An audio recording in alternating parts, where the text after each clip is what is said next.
All right, well, I just started the recording for this session for today. My name is Kristen Adams, and I'm a staff development facilitator here at the Carbon Lehigh Intermediate Unit. And just a little quick about my background. I spent most of my years teaching in third grade in the Allentown School District. I was also there for about 7 years, and then I transitioned to be the principal at Jefferson Elementary for the next 7 years. I hit my 7-7 split and decided I needed a little bit of a change in my life, and I came to the IU June of 2020. And I have been here and doing trainings. One of my areas of work is working with our English language learners and helping support your school districts. The Palmerton Area School District is in a consortium, which means there are a bunch of schools that not only share funding, but share resources. And I'm thrilled to be with you here today. I know that we're supposed to start at 3:30, but I promise you we will still be done at 4:30. I will do my best to tweak it, as all good teachers do, as we go along. I would love your participation today. I'm going to try to make it as interactive as possible. And I appreciate all of you being on your computers and helping me today with that. So to get warmed up here, I have an image that I'm going to put up on the screen. This is my little SEL check-in. How are you feeling right now? So we have a bunch of different images here. Which one of them would best describe you?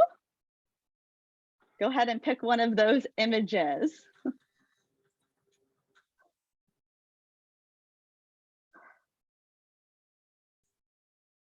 So we have about half of you that participated. We're pretty evenly split here so far between 1, 2, 3, and 4.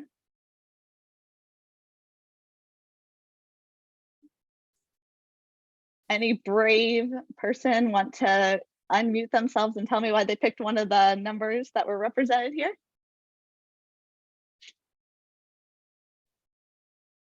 I picked number 3 because I feel I'm always on the go. Oh, I understand that. So this is what we had for our results. We're kind of evenly split, like I said. I would pick number 1 as well. I feel like as soon as I get my head up, I'm like, okay, what's next? So I'm a little bit like that as well. Thank you. So when it comes to working with our English learners, I want you to think about, how do you feel when it comes to working with our English learners?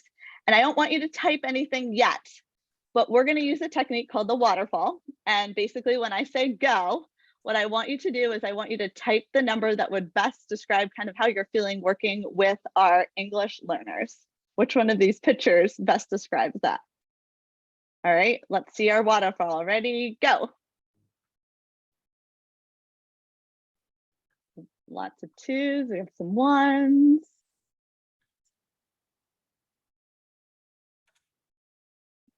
Awesome. So this is a technique you could use in your classroom as well, whether you use 4 corners throughout the classroom to have the students go to where they are.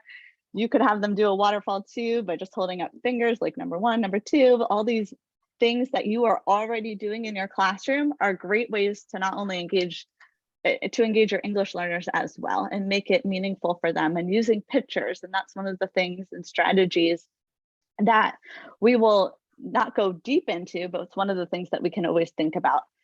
So I saw a lot of 2s, and I think that's often how we feel. We wonder, which way should we really go? What is the best supports that we can offer them? So my goal for us today is to not only understand how to educate our English learners and the importance of your role, but to have you take some instructional strategies with you. Everything in this slide deck I'm going to be sending to your administrators, and they can share the slide deck with you as well later, so you have that as a reference. So who are our English learners? These are a few things that you might or might not know. There are students whose primary language is not English. They may appear to speak proficient English. And as we know, when we talk about English language development, you always learn the street language first. I can tell you this from working in Allentown, I knew every bad word in Spanish before I knew all the other words. Those were the first things that a lot of the students, unfortunately, I heard some of those things in that playground language before other things were more developed. They might speak several languages. They might have interrupted schooling or limited schooling. Sometimes they move in and they move back out. They may be literate in their primary language or not. Some of ours, and we'll take a look at this a little bit later, might even have been born in the United States.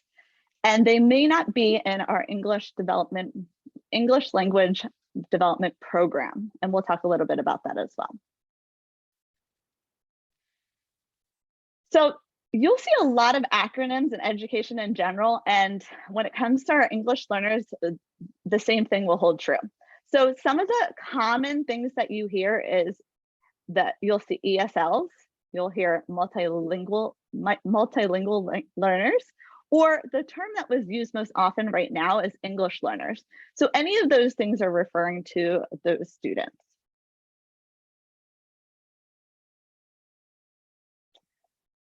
There are 4 classifications, and these are the 4 classifications.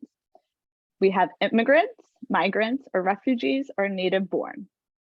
All 4 of these could be classified as Ls. So our immigrants are anyone living in the US who is not a US citizen, who may seek citizenship or not. Migrants is anyone who moves within the United States to work or accompanies someone who works. Our refugees are anyone who has left that country for persecution. We also have students who are born in the United States but speak a different language at home. One of the reasons that I'm talking about this is because one of the things I want to make you aware of, except for when a student enrolls through the enrollment office, it is illegal to ask a student why they're in the United States. So I know a lot of times we ask out of curiosity and we really care about that student, but I would really caution you from asking why they're in the United States and why they are here. That is all private information and there are lots of laws to protect them.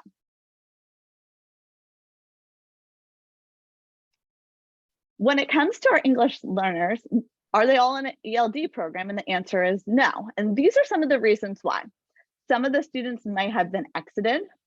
They may have been put on a monitor status, and a monitor status is usually 4 years where they are monitored informally and formally. They might not have met the criteria to enter, and parents also have the right to decline.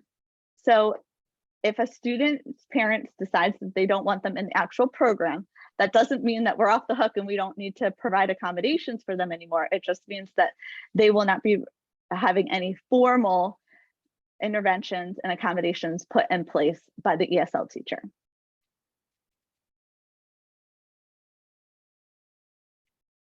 So I'm going to stop for a second if anybody has any questions about anything so far.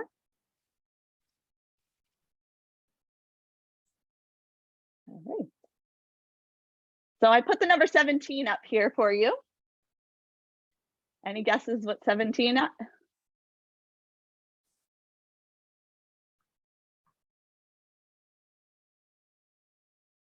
No, I'm not going to wait 17 minutes. 17 is the number of students that you have currently enrolled in the Palmerton School District.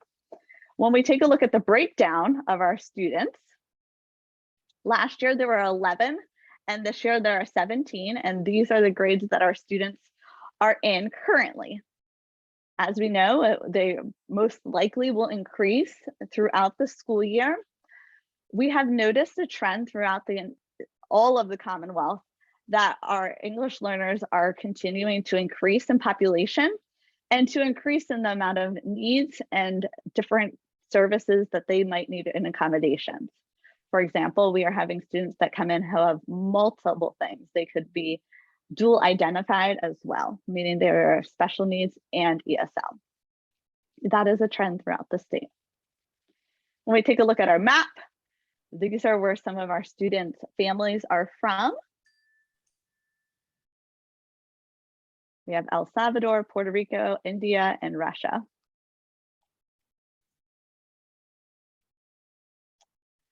So our English learners, when we think about not only they are coming to us and they're experiencing all the cultural changes and differences that occur not only in their classroom, but with their peers as they interact, but they're expected to do 2 things at the same time.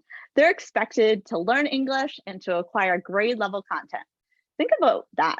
There's 2 things that they're doing simultaneously, and that's why we need to provide those things.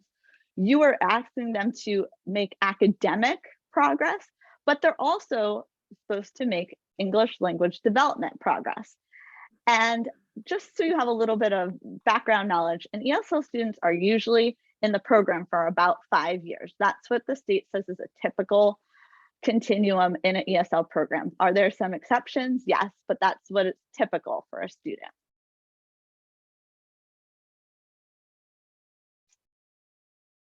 So we're going to watch a short little video clip.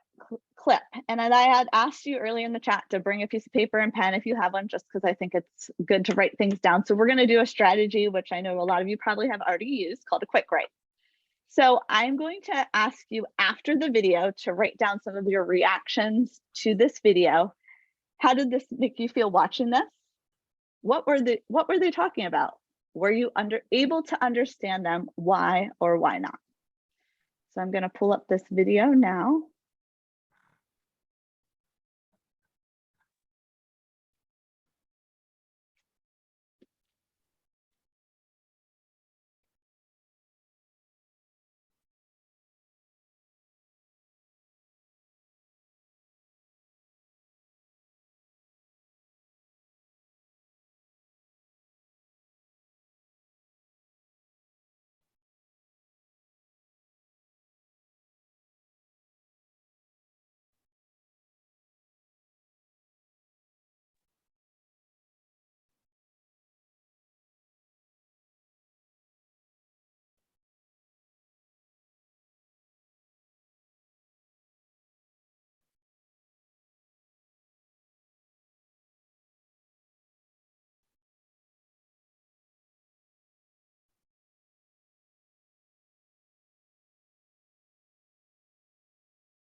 So I want you to think, oops, sorry, let me go back to that. I want you to take your piece of paper now, and I want you to write down what are some of your reactions after watching that video. Were you able to understand what was happening?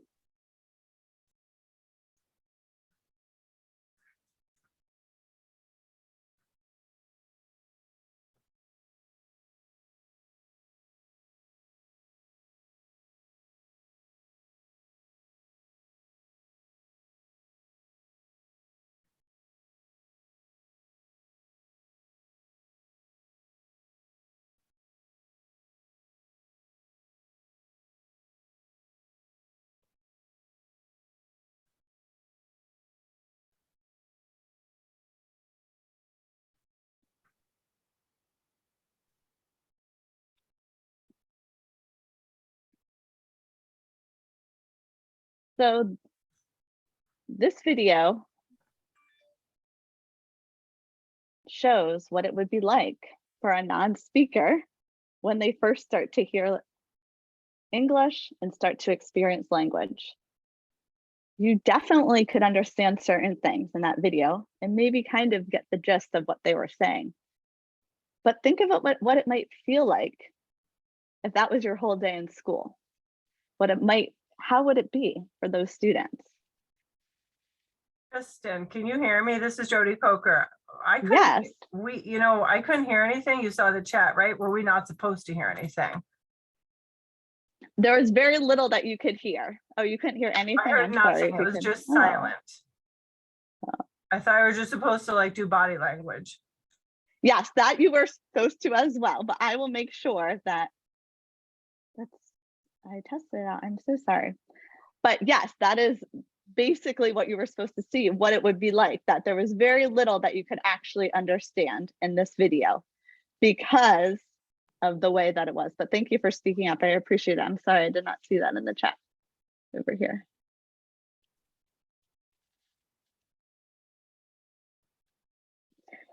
So any other reactions or what it might feel like if you were a student like that? I'll go. I'm Kelly George, the principal at Tomensing. I'm Kelly. Hi, Kristen. I obviously couldn't hear anything either, but I was thinking to myself when you asked that question, I was just assuming a lot, just guessing what I thought was going on and hoping I was right. A lot of assumptions. Yeah. And whether you heard the whole video, there was nothing that you could have understood. I apologize that you didn't hear it, but there was the only word that you could one time understand was the word sure. Okay. The rest of the time it was and they did this and they depicted it this way so that you could have that experience that a lot of times we're making assumptions or we're trying to figure out or understand where they're coming from, and it's quite difficult. So thank you. For any other reactions?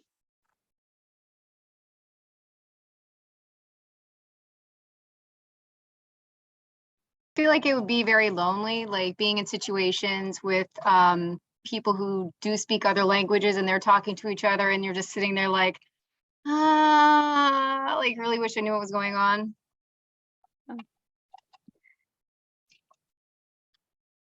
I think it also stresses that we have to not just use our spoken language to communicate. Excellent point.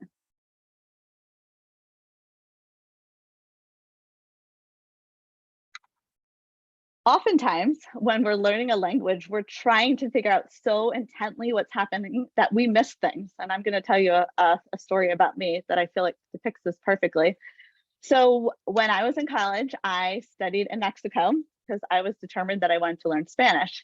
And I lived with a Mexican family, and it was a wonderful experience. But one of my first experiences with this family was when I arrived, one of the questions they asked me, which I thought they asked me, was, would I like to go to church with them?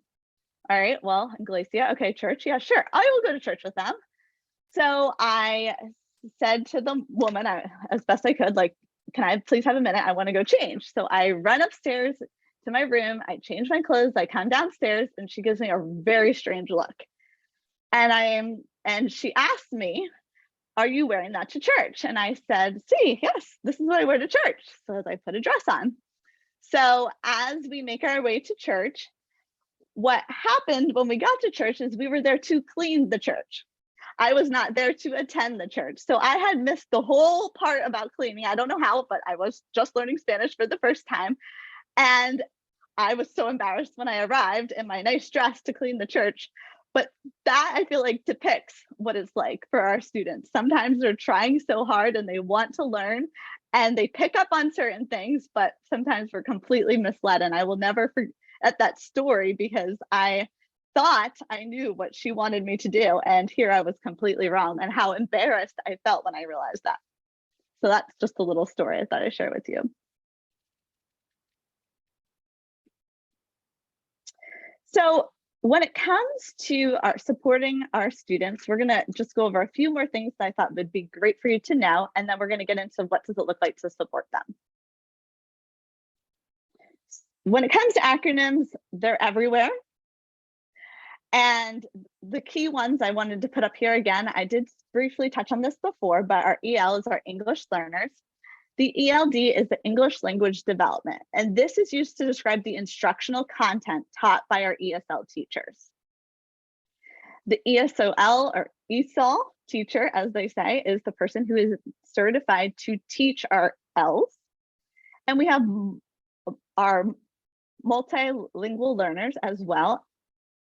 And this is something that you might hear, and I just wanted to make sure that we're on the same page with this. You might hear the student has an ELP, which is Their ELP is their English language proficiency. And that is determined and scored by the WIDA access test, which usually begins sometime around January. So in January, all of the students, all of our Ls throughout the Commonwealth take the WIDA test, and the states throughout the country. There is a consortium of schools that participate in WIDA. So different states, depending if they're part of it or not, take the WIDA access. Pennsylvania is one of the states that has the WIDA test, and any other state that does, we can share information as well. Federal law requires that Ls must be identified. The very first thing that happens is our home language survey. And on that home language survey, if a family indicates that they speak any language other than English, then we need to start the procedure and process to screen that student. Part of that is reviewing any records if they come with records, and a family interview. In the family interview, we try to gain extra information about the student to understand their origin, where they're from, what was the first language they were exposed to, and all of that helps us determine potentially the level of support that they need. This is the WIDA screening assessment. So when they first enroll in a school, in the first 30 days, they must be screened to determine if they should be receiving services. Once we have that information, we send a letter home to the parents to notify them. And the parents then, at that point, as I spoke of earlier, they could potentially opt out of services if needed. After being screened, we could also determine that a student's language proficiency is at such a level that they don't need additional services.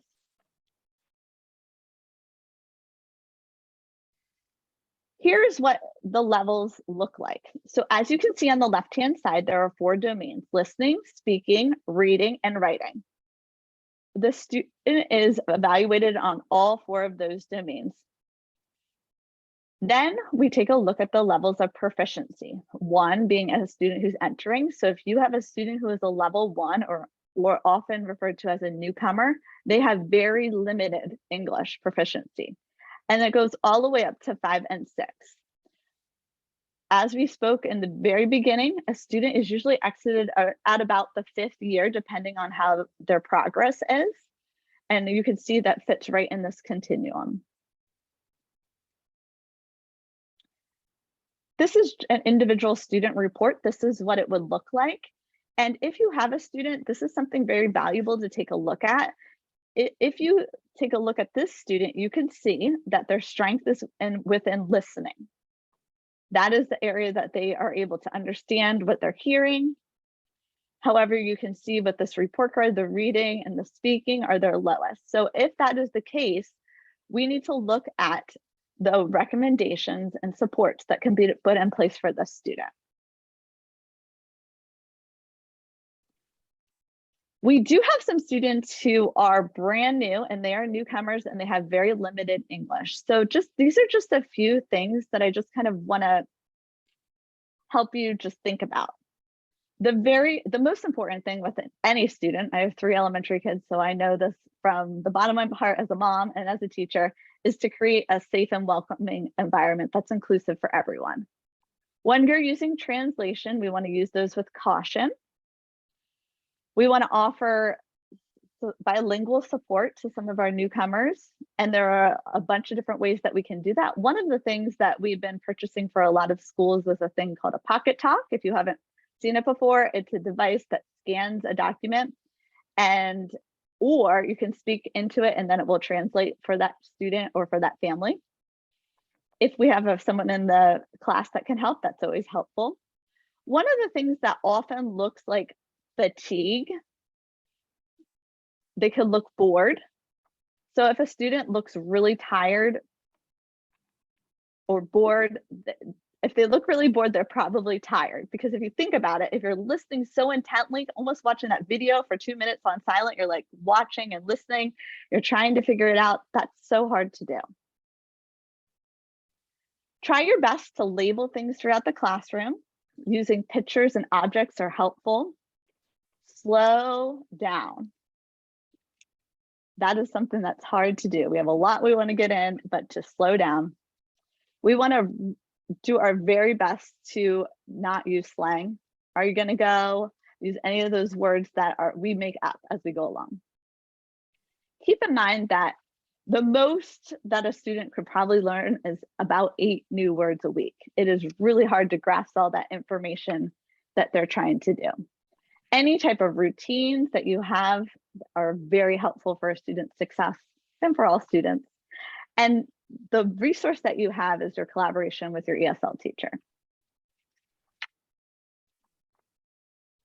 It is quite a heavy lift if you think about it, but your ESL teacher is there to help you develop this instruction, make adaptations, and help the student to learn.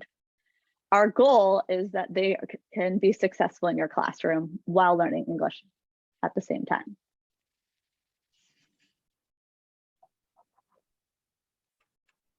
So I want you to take a minute and I want you to think about some of the things that we have talked about. This is a strategy that one of my ESL teachers showed me that I felt like worked really well. When it comes to ESL and giving that wait time, we're so quick to want to give the answer as she holds her hands up and has her almost like closing her fingers, like 1, 2, 3, 4, 5.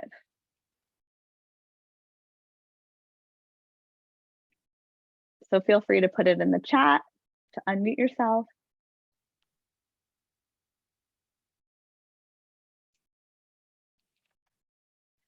So when you're using language, the labels are a great way, putting them in English and Spanish.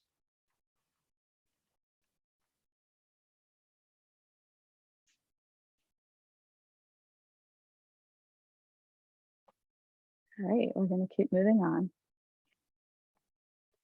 Who's responsible for teaching our L's?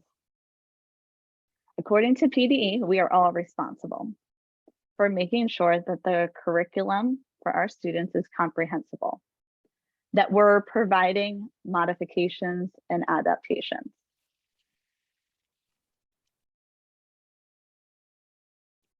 So I'm just going to briefly show you a little bit of the responsibility. Our ESL teacher has a very, very heavy lift. Not only are they licensed to teach all this, but their job is to help integrate and to make sure that the curriculum is comprehensible by working with you to help you. So all of us in the room that are non-ESL teachers, our job is in all our classes that we are planning and incorporating language as well as academics. And we're modifying some of these things. So we're going to talk a little bit about what that would look like in your classroom in some easy ways, but things such as slowing down, giving less vocabulary, not giving them vocabulary words that aren't even appropriate or too low or too high, but adapting the words that you have. Making sure that we're being aware that our students who might look like they are bored are probably, tired. They've done a lot that day to try to translate. So our best way is to give them opportunities to make connections in your classroom, give them picture clues that they can look at, give them words in English and Spanish.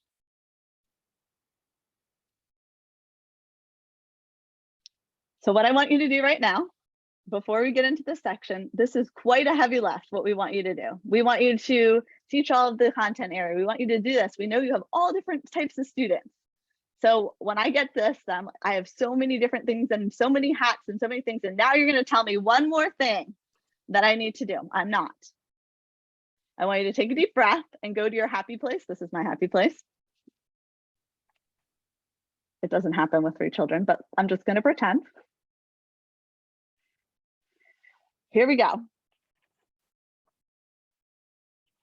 So every teacher is responsible for providing all their students, including your ESL students, comprehensible input, equitable opportunities, equitable treatment, and instruction in all classrooms. And we know you have one ESL teacher. You saw our numbers. She's throughout the district. We have students in every single grade from different countries, from different skill levels. It's a lot. So how do we possibly make all of this, how do we help them and make sure that our curriculum is comprehensible?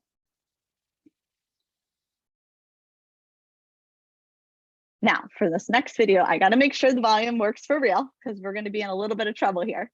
So give me 1 second to make sure I have that up and running for you. But I want you to get a piece of paper for me, any blank piece of paper. That would be really helpful. I would appreciate it.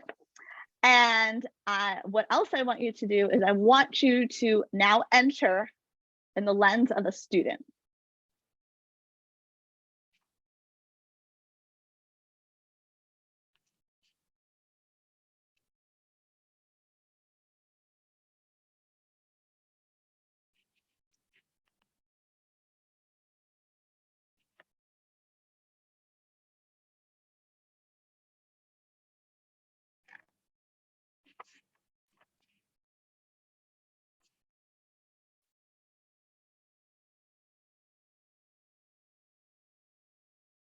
All right, I'm going to try it, but will somebody please type in the chat whether you can hear it or not? I think I have it.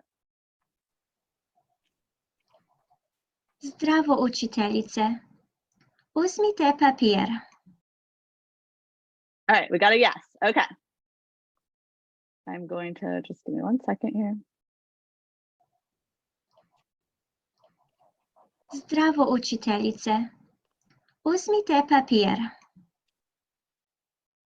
Podelite na papir na pola. Na jednu stranu nacrtajte oči. Na drugu stranu nacrtajte uši.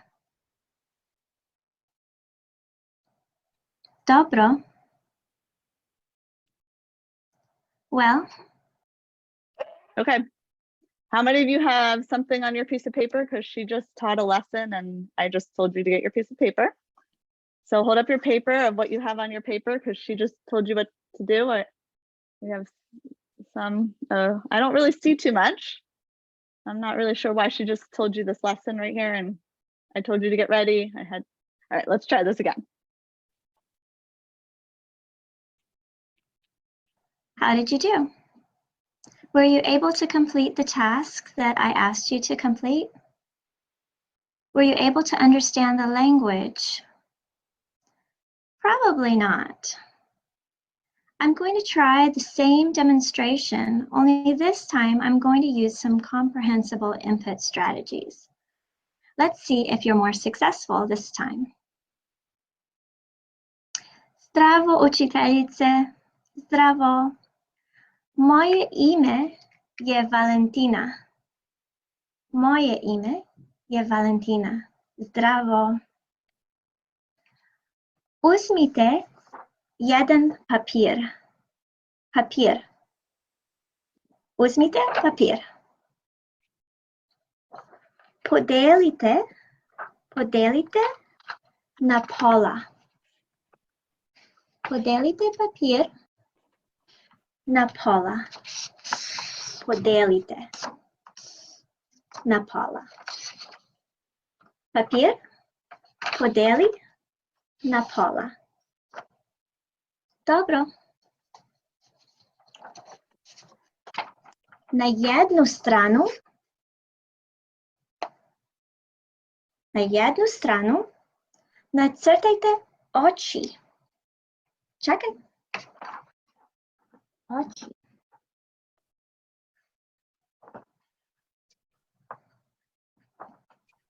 Oči. Oči. Na jednu stranu nacrtajte oči. Na drugu stranu nacrtajte uši. Uši. Uši. Na drugu stranu nacrtajte uši. Uši. Uši. Dobro. All right, so how did you do the second time around? Were you able to understand the language or the message I was getting across to you? And did you complete the task? So I was speaking Serbian. How many of you speak Serbian? But how many of you were able to complete the task the second time around? because I made content comprehensible. So I'd like for you to discuss at your table. How many of you were able to do the task the second time? Hold up your paper. Do you have a bunch of scribbles? I have a bunch of scribbles. What is oshi? What does that mean?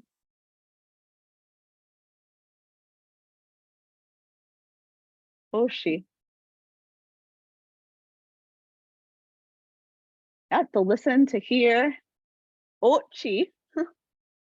Yeah, so we had a bunch of different strategies that she used the very first time. If we even look at the video, she taught that in about 40 some seconds. The second time, it took her about 2 minutes to do the exact same thing because of the way that she made the curriculum accessible for the students in the class. Think of how you felt the two different times. The first time that we saw that video, I felt extremely nervous when I was asked what's on my paper, because I don't know about you, I had nothing. The second time, when she gave strategies and taught the same thing, we were able to not only learn, but it was less intimidating. So we're going to stop and jot. What did the teacher do to help you understand her lesson? So feel free to write it on your piece of paper or to put it in the chat. We have visuals. Thank you. Lots of visuals. Demonstrated. Repeating. Gestures. She pointed to different things. She modeled. Nonverbal. Thumbs up. Yep, pointing. I absolutely love the way that she started. The very first time she introduced herself and she just said, my name is blah, blah, blah, and I had no idea what was happening. The second time, what did she do? She said hi, and then she pointed to, we're all wearing one, probably to her name to make that connection. She slowed down and she introduced herself. Think about what we're talking about with students. The very first thing we want to do is create that welcoming environment.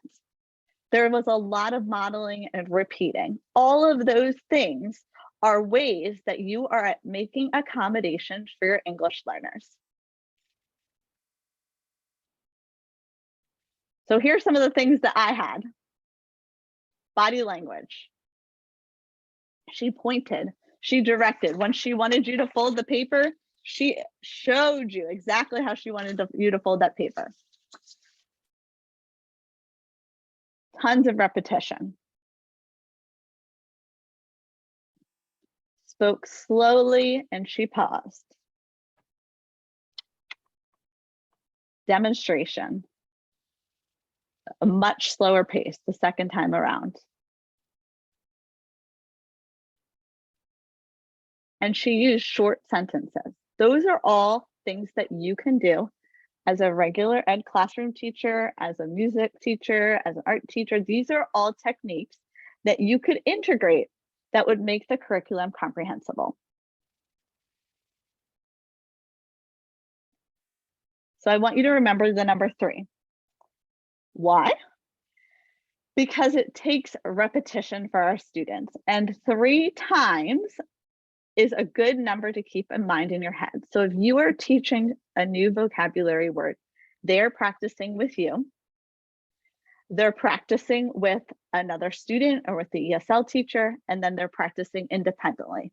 That 3-time exposure is extremely helpful, not only for all your kids, but specifically for English learners. When they have that opportunity to hear it 3 different times.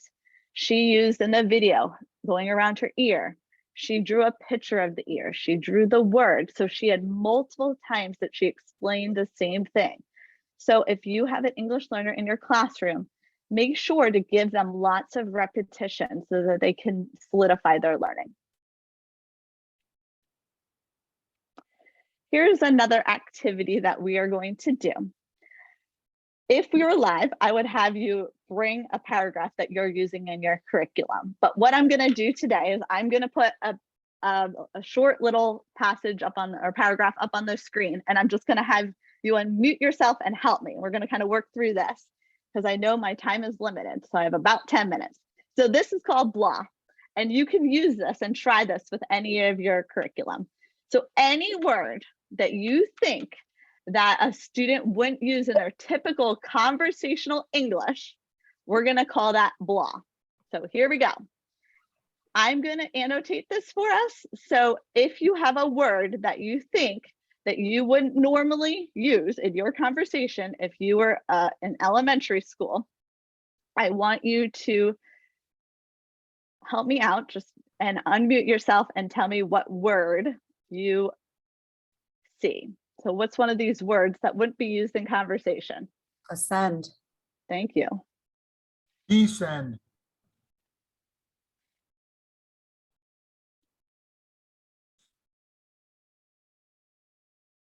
Pray.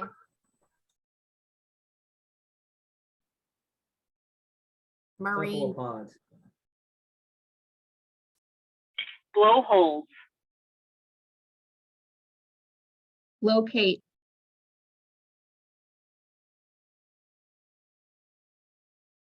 Herring.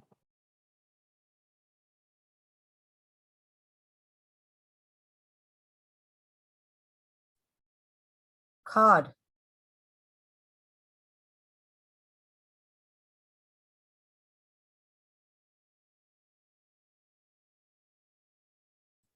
Surface.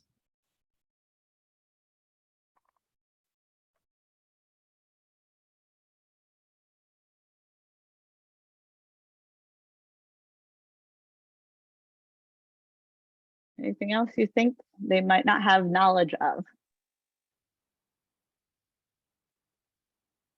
Mammals.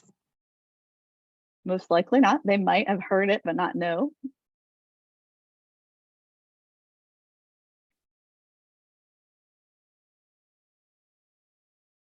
All right. So depending on the level, we could highlight more or less, but let's take a look at how this would sound to a student in your classroom. Here we go. Dolphins, blah, to the blah, to breathe through their blah, and blah, once again, to blah, their blah, underwater. Some large dolphins eat blah, blah, but most dolphins feed on blah, blah, and blah. Think of how much academic language is put into this little paragraph and how cumbersome it could be for our students. So when we start to look at the passages and the things that we're giving our students, we want to be aware that there is quite a bit of academic language embedded in pretty much everything that we teach our students. So we want to give them strategies to help them learn some of these new words, keeping in mind that we can't teach all of these words at once. So figuring out which words would be most important for our students to learn, which ones, like the word surface, that could go from math, that could be a science word, it could be a reading word, that you would get a lot of bang for your buck. So thank you so much for helping me out with that.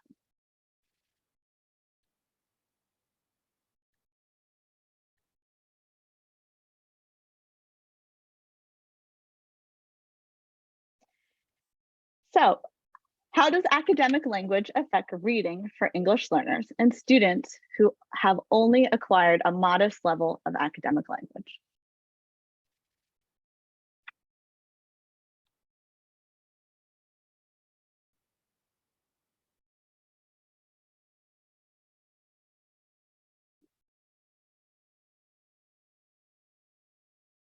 When we have limited academic language, it makes the text extremely difficult for our students.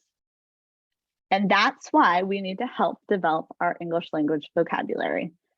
Because of our time, what I have embedded in here is a link for a bunch of vocabulary strategies that you can easily integrate into your curriculum. And I will be sharing this slide deck with your administrators, and they can share this to you, and you will have them all as resources.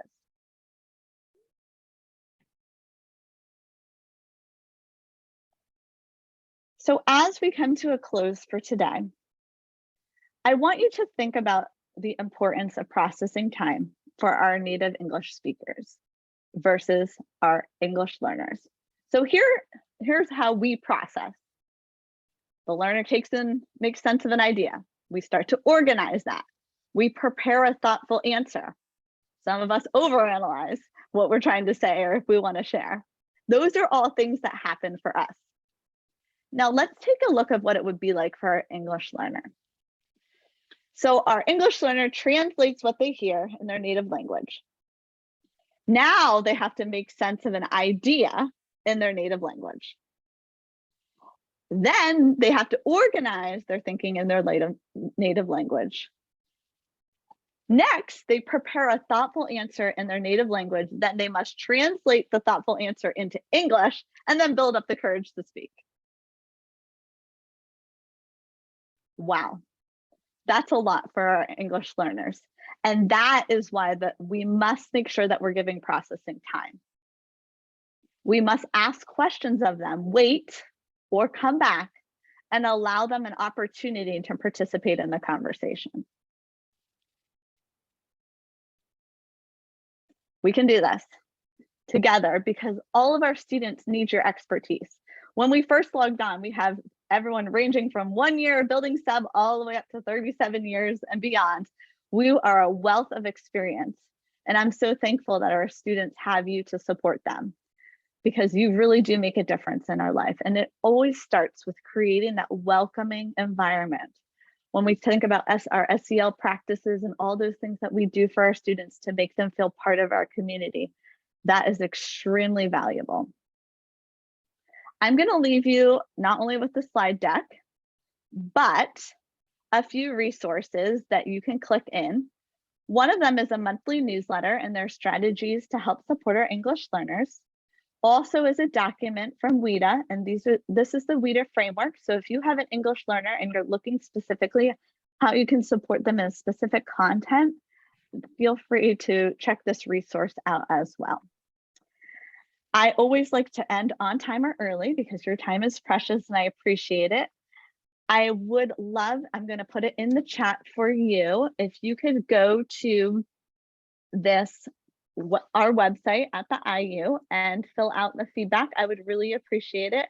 It has been my pleasure to work with you. Hopefully I can even come to your building sometime soon and provide even more in-depth training, but you were wonderful today and I appreciate your participation and flexibility as I tried to make sure that we were done in a timely fashion for you. So if you go to www.cliu.org/PD-eval and fill out the survey for today, I would really appreciate it. Thanks again for having me, and I will stay on the call if there's anything else that you have questions. I really hope you took something back with you today. And I'm here at the IU to support you and any of our English learners. So thank you so much. What's the title of the course? It is called Introduction to English. What did I call it? Introduction. Hold on, let me stop this real quickly.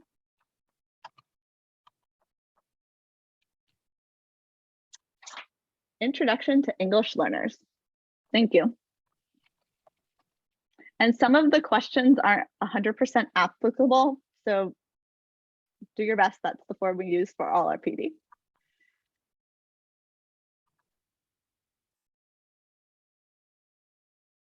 Thank you so much.